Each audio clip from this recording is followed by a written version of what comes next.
Starting ఇప్పుడు చదువుకున్నారు కదా, మీ కాలేజ్ లైఫ్ అది అవ్వగానే బిజినెస్ స్టార్ట్ చేసేసారా లేకపోతే ఎవరికైనా వర్క్ చేశారా? కాలేజ్ అవ్వగానే నేను పార్ట్ టైం మెడికల్ షాప్లో చేశానండి. Fine. As a medical representative medical షాప్లో పని చేశారా? ఓకే, షాప్లో పని చేస్తాను. మార్నింగ్ కాలేజ్కి వెళ్ళి ఈవినింగ్ షాప్లో పని చేశాను. సో ఆ షాప్లో అలా నేను 5 years వర్క్ చేశానండి. ఇంకా నాకు స్టడీస్ అవ్వలేదు. ఇంట్లో అడిగారు ఏమవుతావు అనేసి. నేను నా డబ్బులు వేస్ట్ చేయాలి. అంటే మీ ఫైనల్ ఏం చదివారు? హైయర్ ఎడ్యుకేషన్ ఏంటి? నా హైయర్ ఎడ్యుకేషన్ మా జనాల్లో తెలిసిపోద్దాం. సీరియస్ చెప్పండి.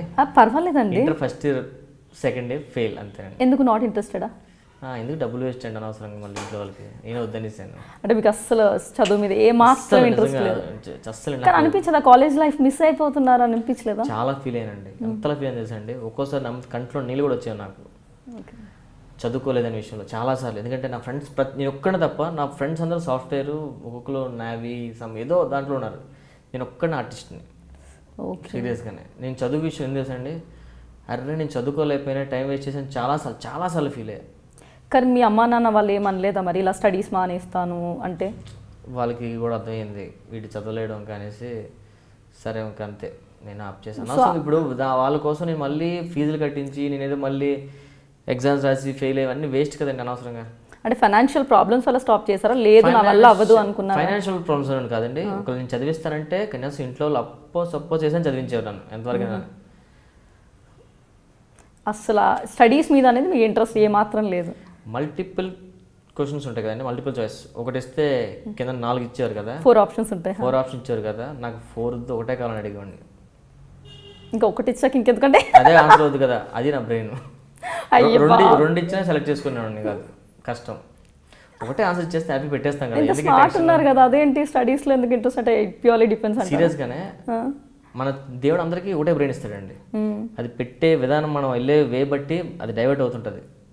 చాలా విషయాలు డైవర్ట్ అయ్యి చదువుకుపోయింది. కానీ నాకున్న బ్రెయిన్కి ఇప్పుడు అనిపిస్తుంది నేను ఎంతలా ఆలోచించి సినిమాలకు రాస్తున్నాను, జబర్దస్త్ ఎంతమంది నవ్విస్తున్నాను, తెలుగుగా మాట్లాడుతాను. ఆ తెలివిని అప్పుడు స్కూల్ డేస్లో కరెక్ట్ యూజ్ చేసి ఉంటే బ్రహ్మాండం చదివాండి. సీరియస్గా నేను కూడా మంచి టాపర్. ఎందుకంటే నేను 6th వరకు స్కూల్ టాపర్లో ఉండేవాడిని, 4th place 5th place లోనే.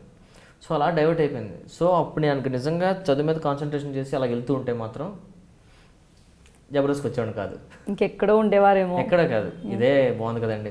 కొంతమంది ఆదరిస్తున్నారు, ఫోటోలు అడుగుతున్నారు, హ్యాపీగా వెళ్తాం, ఫ్యాన్స్ ప్రేమ పొందాను. ఇది సాఫ్ట్వేర్ ఏదో అయ్యాను అనుకోండి, అది వేరు, అది డిఫరెంట్, అది వేరు. సో ఇది వచ్చిన తర్వాత ఇది బాగుంది అనిపిస్తుంది అంతే. కానీ ఎప్పుడు అనిపించలేదా జాబ్ చేస్తే ఏంటంటే సేఫ్టీ, ఒక రెగ్యులర్ ఇన్కమ్, పర్టికులర్ శాలరీ ఉంటుంది every month, it's secured line. మరి ఇలా వచ్చేసాను ఇక్కడ ఏంటి రేపు ఏమవుతుందో మీకు తెలీదు. ఇట్స్ లైక్ ఇవాళ ఉంది అంటే ఇవ్వాలే, అది రియాలిటీ, మనం ఒప్పుకోవాలి. సో అలాంటప్పుడు మరి భయం అనిపించలేదా ఏంటిది అని? ఎప్పుడు అనిపించలేదా? భయం వేస్తుంటుంది, ఇప్పుడు కూడా భయం వేస్తుంటుంది అండి. ఒకళ్ళు రేపు పొద్దున్న మన ఏమవుతుంది, ఏంటి పరిస్థితి, ఎలాగుంటుంది ఏంటని భయం వేస్తుంది. భయం కన్నా ముందు మనలో టాలెంట్ ఉంటుంది కదా, దాన్ని నమ్ముకోవాలండి ఫస్ట్. నేనైతే అనుకుంటా. ఫర్ ఎగ్జాంపుల్ ఏమైనా ఏ షోస్, మన షోలో అయిపోతే ఏంటి పరిస్థితి, జబర్దస్త్ అయిపోతే ఏంటి పరిస్థితి, పటాస్ అయిపోతే ఏంటి పరిస్థితి, ఇది అయిపోతే ఏంటి పరిస్థితి, ఒక్కసారి ఆలోచిస్తా, బాధ అనిపిస్తుంది. కానీ ఇండస్ట్రీకి దేనికి వచ్చాం? బతకడానికి. ఏదైనా చేసి ఇండస్ట్రీలోనే బతకాలి అంతే. నేను మళ్ళీ వెనక్కి వెళ్ళి బతకలేను. సో నేను రాయగలను నమ్మకం నాకు ఉందండి, మెయిన్ అది ఫస్ట్. నాకు ఎవరు అవకాశాలు ఇచ్చినా ఇవ్వకపోయినా నేను రాసేది 10 మంది నచ్చుదని నమ్మకం నాకు ఉంది. సో నేను దాన్ని నమ్ముకొని ఇప్పుడు ఇండస్ట్రీలో మెయిన్గా నేను బేస్ అయి ఉన్నాను. నేను రాసింది నచ్చుతుంది కూడా అందరికీ. సో ముఖ్యంగా కాన్ఫిడెన్స్ లెవెల్స్ మనం ఎప్పుడు కూడా లో ఫీల్ అవ్వకుండా ముందుకు వెళ్తేనే ఈ లైన్లో మనం సర్వైవ్ అవ్వాలి. అంత ఫీల్ అయినా కొంచెం భయం అనేది ఉంటుంది. అంటారు రేపు కొంచెం సినిమాలు చెప్తుంటారు కదా, రేపు ఉంటే ఎందుకు ఆలోచించారు, ఈరోజు ఎంజాయ్ చేయొచ్చు కానీ సినిమాలో పాటల్లో చెప్తుంటారు, డైలాగులు చెప్తుంటారు. చెప్పినంత ఈజీ కదండి. రేపు గురించి ఆలోచించాలి, ఎల్లుండి గురించి ఆలోచించాలి, 10 సంవత్సరాల తర్వాత ఏమవుతుంది కూడా ఆలోచించాలి. ఆ భయం ఉంటే మనం బతకగలం. అలాగని చెప్పి మన కాన్ఫిడెన్స్ లెవెల్ మనం తగ్గించకూడదు. చాలా కరెక్ట్ చెప్పారు. సో ఇప్పుడు మీ నేటివ్ ప్లేస్ ఏది? వైజాగ్ అండి. వైజాగ్, పుట్టి పెరిగింది అంతా వైజాగ్, చదువుకుంది కూడా వైజాగ్. ఆ తర్వాత ఇటు వచ్చారు కదా, అంటే ఫస్ట్ ఈ ఆపర్చునిటీ కోసం వచ్చారా లేకపోతే హైదరాబాద్ ఎప్పుడు వస్తూ వెళ్తూ ఉండేవాళ్ళు? హైదరాబాద్ వచ్చింది రేటింగ్ విషయంలో జాయిన్ అవుదాం, నేర్చుకుందామని ఒక సినిమా. అదే ఫస్ట్ టైం. ఇంకెప్పుడు రాలేదు? అంతకుముందు ఫ్రెండ్స్తో ఎప్పుడు 10 years నేను 10th class ఉన్నప్పుడు వచ్చాను సరదాగా, చార్మినార్ దగ్గర నుంచి చూసి, ట్యాంక్ బండ్ కూడా కొంచెం దూరం నుంచి చూసి, అప్పుడు కూడా స్మెల్ వచ్చింది కదా, కొంచెం దూరం నుంచి చూసి వెళ్ళిపోయేవాడిని. దాని తర్వాత ఎడిటింగ్ కోసం వచ్చాను, అలా సెటిల్ అయ్యాను, మళ్ళీ వెళ్ళాను, వచ్చాను, ఇప్పుడు సెటిల్ అయ్యాను. సో విలేజ్లో ఉన్న వాళ్ళకి ఎలా ఉంటుందంటే హైదరాబాద్ వెళ్ళాలి, సెటిల్ అవ్వాలి, అదొక క్రేజ్ లాగా ఉంటుంది కదా, మీకు అలాగే ఉండేదా? నేను ఎప్పుడు కూడా ఇండస్ట్రీలో సెటిల్ అవుతాను, హైదరాబాద్ వచ్చి సెటిల్ అవుతాను లేదండి. నాకు వైజాగ్ అంటే కానీ హైదరాబాద్ అంటే ఉంటుంది కదా, హైదరాబాద్ అనగానే ఓ మై గాడ్ సిటీ అని నాకు నేను అనకూడదు, కానీ ఎవరికైనా ఎవరు పుట్టిన ప్లేస్ వాళ్ళకి ఇష్టం ఉంటుంది కదా. ఓకే, నాకు వైజాగ్ బీచ్ అంటే చాలా ఇష్టం అండి. అలా ఫ్రెండ్స్తో కూర్చొని బీచ్ గట్టులోని అలా మాట్లాడుతూ వాళ్ళతో ఏదో పార్టీ చేసుకుంటూ ఏదో తినుకుంటూ మళ్ళీ ఇంటికి వెళ్ళిపోవడం, మళ్ళీ ఈవినింగ్ నెక్స్ట్ రోజు కలవడం, అది చాలా బాగుంటుందండి. మీరు ఎప్పుడైనా వచ్చారా వైజాగ్ బీచ్కి? చాలాసార్లు వెళ్ళాను, సూపర్ ఉంటుందండి, నాకు నచ్చే ప్లేస్, ఇష్టమైన ప్లేస్. నాకు ఎంత బోర్ కొట్టినా సింగిల్ అయినా కూర్చోవచ్చు మనం అక్కడ, ఎందుకంటే అలా వెళ్తూ ఉంటారు, అందరిని చూడొచ్చు, ఏదో పీస్ ఆఫ్ మైండ్, హ్యాపీగా ఉండొచ్చు. నాకు నేను ఎప్పుడు హైదరాబాద్ అనుకోలేదు, కానీ ఇలా ఇండస్ట్రీ వల్ల అలా వచ్చేసాను, సెటిల్ అయ్యాను. సో నో రీగ్రెట్స్, అందులో ఇంకా తప్పు స్టెప్ ఏం తీసుకోలేదు కాబట్టి హ్యాపీ విత్ ద డెసిషన్. మీరు తీసుకున్న డెసిషన్ మీకు చాలా అంతే ప్లస్ అయిపోయింది. ప్లస్. సో మీ అమ్మ నాన్నగారు ఎక్కడ ఉంటారు ఇప్పుడు? అక్కడే ఉన్నారా? ఎలా? నాకు వైజాగ్లో అమ్మ నాన్నకి ఒక ఇల్లు ఉంది, కట్టించుకున్నాను జబర్దస్త్కి వచ్చిన తర్వాతే. జబర్దస్త్కి వచ్చే ముందే గృహప్రవేశం అయింది correct. Jabardasth first episode shooting నా గృహప్రవేశం అక్కడ వైజాగ్లో. సో అక్కడ జబర్దస్త్ వల్లే అనకూడదు, కానీ నాకున్న అప్పులు కూడా కొన్ని తీర్చేసుకున్నాను. అక్కడ అమ్మ నాన్న ఉంటారు, ఇక్కడ ఫ్యామిలీతో ఉంటాను. సో నాన్నగారు ఇప్పుడు వర్కింగా? సో రిటైర్డా ఫాదర్? నాన్నగారు రిటైర్ కదా, నాన్నగారు క్యాటరింగ్ ఉంది మాకు అక్కడ. Still he's doing work. So mom is housewife. ఇక్కడికి వస్తుంటారు, వచ్చిన ఒకటే 1 month ఉండిపోతారు, వచ్చి ఖాళీగా ఉన్నప్పుడల్లా వచ్చి. ఫుల్ సపోర్ట్ అనమాట. ఎక్కువ ఎవరు ఎంకరేజ్ చేసేవారు అమ్మ నాన్నలో? నాకు ఇంట్లో ఎంకరేజ్ కన్నా నేను ఏం చేసినా కాదనేవారు కాదండి. ఎంకరేజ్మెంట్ ఇప్పుడు నువ్వు ఇది చేయి నాకు ఎప్పుడు చెప్పలేదు. నేను ఏం చేస్తున్నా ఇది వద్దా నాకు ఎప్పుడు చెప్పలేదు. వాడే చేసుకుంటాడులే, వాడు ఆలోచించుకుంటాడులే, వాడు బాగానే చేస్తాడులే అని వాళ్ళకు నమ్మకం ఉంది. సో నాన్న నేను చదువునా మెడికల్ షాప్లో జాయిన్ అవుతానంటే సరే నేను జాయిన్ అవ్వమన్నారు. మెడికల్ షాప్ అయిపోయిన తర్వాత నేను నాన్న మల్టీమీడియా నేర్చుకుంటానంటే సరే నేను ఇష్టం నేర్చుకున్నాను. నాన్న హైదరాబాద్ వెళ్తాను నేర్చుకుని వెళ్ళాను. నాన్న అక్కడ హైదరాబాద్లో పొజిషన్ బాగలేదు, నాకు ఫైనాన్షియల్గా ఇబ్బంది అవుతుంది, ఇంటికి వచ్చేస్తాను. సరే ఇంటికి వచ్చి అన్నారు. ఇంటికి వచ్చిన తర్వాత నాన్న నేను బిజినెస్ చేసుకుంటానంటే చేసుకున్నారు. పెళ్లి చేసుకుంటారంటే సరే నీ ఇష్టంలో నేను నచ్చినామని చేసుకున్నాను. నాన్న మళ్ళీ హైదరాబాద్ వెళ్తాను, నాన్న వీళ్ళు అవకాశం ఉందంటే నీ ఇష్టంలో అనేవారు. ఏదైనా వాళ్ళ తల్లిదండ్రులు ఏం తెలిసింది కోరుకుంటారు, మనం ఏం చేసినా సక్సెస్ అవ్వాలని కోరుకుంటారు ఫస్ట్ ఆఫ్ ఆల్. అంతే, వాళ్ళ మనసులో అనుకుంది మా అబ్బాయి బాగుండాలి, వాడు సక్సెస్ అవ్వాలి, అదే నేను చేసి చూపించాను. అంతే. చాలా గ్రేట్ అండి. ప్రతి స్టేజ్లో మీకు సపోర్ట్ చేస్తూనే వచ్చారు. బికాస్ మీరు ప్రతి అన్నది మీరు నెగిటివ్ అవ్వచ్చు, మీరు బ్యాక్ స్టెప్ వేయకుండా మిమ్మల్ని ముందుకు వెళ్ళేలా చేశారు. నిజంగా hats off to your parents. Me brother sisters ఉన్నారా మీకు? అక్క ఉందండి, ఒక అక్క. And she got married and settled. So marriage ఎప్పుడు అయింది మరి? 2010 అండి. 2000. అది లవ్ మ్యారేజా? లవ్ అండి. ఏదో అబద్ధం చెప్తారేమో అనుకున్నా. అబద్ధం చెప్పడానికి ఉందండి అందులో. రిలేటివ్సా? రిలేటివ్స్ కాదండి, నేను మా మిస్సెస్ 3rd క్లాస్ నుంచి క్లాస్మేట్స్ అండి. ఓ, మరి ఇంటర్లో మానేశారు కదా తను? చెప్తా. 10th తర్వాత 10th వరకు కూడా నాకు పెద్ద పరిచయం ఉండదు కదా. తను వేరే బెంచ్, నేను వేరేగా ఉండేవాడిని. 10th వరకు హాయ్ అంటే 10th అయిపోయిన తర్వాత ఒక 2.5 years 3 years gap, 2 years gap వచ్చింది కదా. అనుకోకుండా మా బ్యాచ్ వాళ్ళు తనకు వెళ్ళడం జరిగింది, వాళ్ళ ఫ్రెండ్స్ని. నేను అలాగే కలవడం, మాట్లాడుకోవడం. సో అలాగే జస్ట్ అప్పుడు కూడా ఏం లేదు, జస్ట్ ఫ్రెండ్స్ అంతే.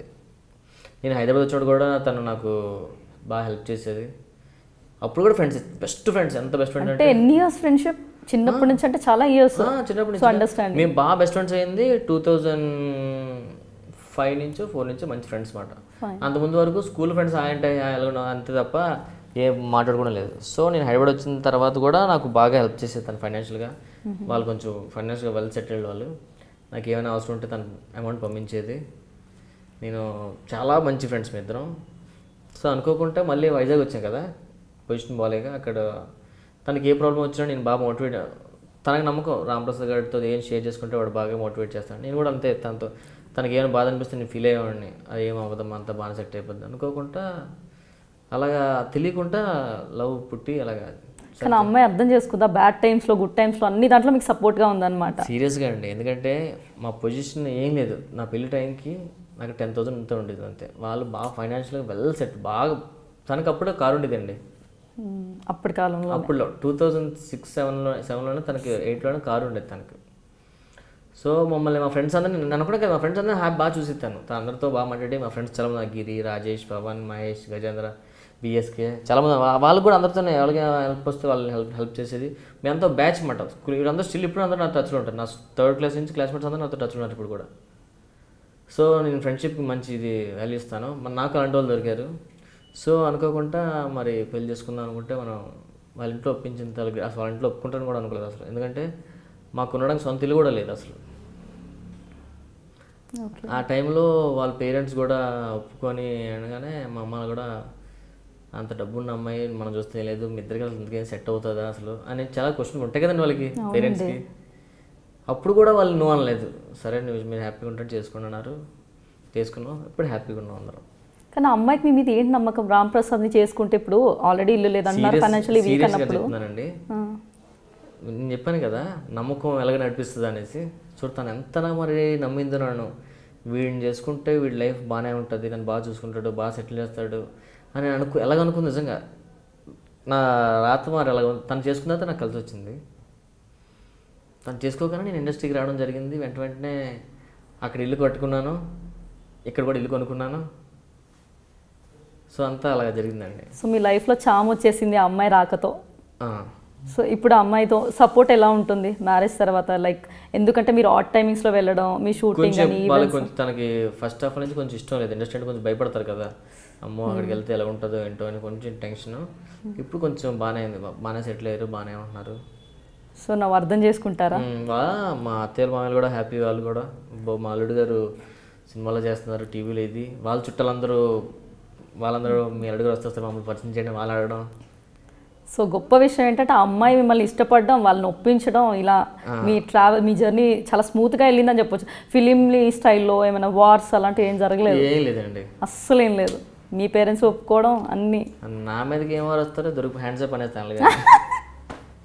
సో ఏం లేదు కాబట్టి, బట్ స్టిల్ ఆ అమ్మాయి సపోర్ట్ చేసినందుకు మాత్రం తనకే ఇవ్వాలి. ఆ విషయంలో మాత్రం ఏం నమ్మి నన్ను చేసుకుందో నిజంగా మీరు అడుగుతుంటే నాకు అనిపిస్తుంది, అవును అప్పుడు నాకు ఏముంది అసలు ఇంతకి. సో ఇప్పుడు అమ్మాయిలు మీకు తెలుసు, ప్రతి ఒక్కరికి అంతా ఉన్నా కూడా సెక్యూర్డ్ ఫీలింగ్ ఉన్న ఒక యుఎస్ వాడు కావాలి, డబ్బులున్న వాడు కావాలి, అన్నీ చూసుకుంటారు. మీరు చెప్పండి మీ ఫీలింగ్ ఏంటి? తాత ఆస్తి ఉంటేనే చూసుకుంటారు కదా, అంతే కదా. కానీ నేను కాదు అది, అది కాదు. I don't belong to that category. మనిషి మంచిగా ఉండాలి, అందంగా ఉండాల్సిన అవసరం కూడా లేదు. గుడ్ ఎట్ హార్ట్, ఏం లేకపోయినా పర్లేదు. కనీసం ఫైనాన్షియల్గా జాబ్ పర్లేదండి, పర్లేదు. అంతవరకు వస్తే జాబ్ చేస్తాడు, మన ఇష్టం అన్నప్పుడు ఏదో ఒకటి చేస్తాడు. 5,000 10,000 చేయకుండా ఉండడు కదా. సో మనకి అంతవరకు అంటే 3 పూటలు తినాల్సిన అవసరం లేదు. ప్రేమించిన వాళ్ళు ఒక్క పూట తినైనా బతికేయచ్చు అనే ఫీలింగ్ నాది. సో నెక్స్ట్ సినిమాలో వాడతాను డైలాగ్, తప్పకుండా రాసి పెట్టుకోండి, మర్చిపోకుండా, సరేనా? సో మీ అమ్మ నాన్నగారు ఎలా ఫీల్ అవుతారు? అందరు రిలేటివ్స్ మిమ్మల్ని మెచ్చుకుంటూ ఉంటారు కదా. సో ఇప్పుడు రామ్ ప్రసాద్ ముందులా కాదు, ఇప్పుడు ఏంటి అసలు మీ పేరెంట్స్ ఫీలింగ్ ఏంటి? ఆ ఫీలింగ్ మనం చెప్పలేమండి సీరియస్గానే. వాళ్ళు ఎంజాయ్ చేస్తారు కదా, వాళ్ళని చూసి మనం ఎంజాయ్ చేస్తాం. అది మీరు ఎప్పుడైనా లైవ్లో వస్తే చూపిస్తానండి. అది మనం అలాగైంది అలాగే ఆ లోపల ఫీలింగ్ మనం చెప్పలేము. ఫర్ ఎగ్జాంపుల్ మా నాన్నల ఫ్రెండ్స్ అందరూ ఉంటారు, అరే మీ అబ్బాయితో ఒకసారి ఫోటో తీయించరా, మీ అబ్బాయి కదా అంటే మా అవును రా అంటుంటే నేను చూస్తుంటా, వాళ్ళు హ్యాపీ ఫీల్ అవుతుంటారు కదా, అది చూసే మనం ఎంజాయ్ చేయాలి. వాళ్ళకి చాలా హ్యాపీగా ఉంటుంది. ఎందుకంటే ఒక అబ్బాయి సక్సెస్ అయిన తర్వాత, సక్సెస్ పాత్లో ఉన్నప్పుడు ఆ happiness we cannot express in words. అంతే కదండి.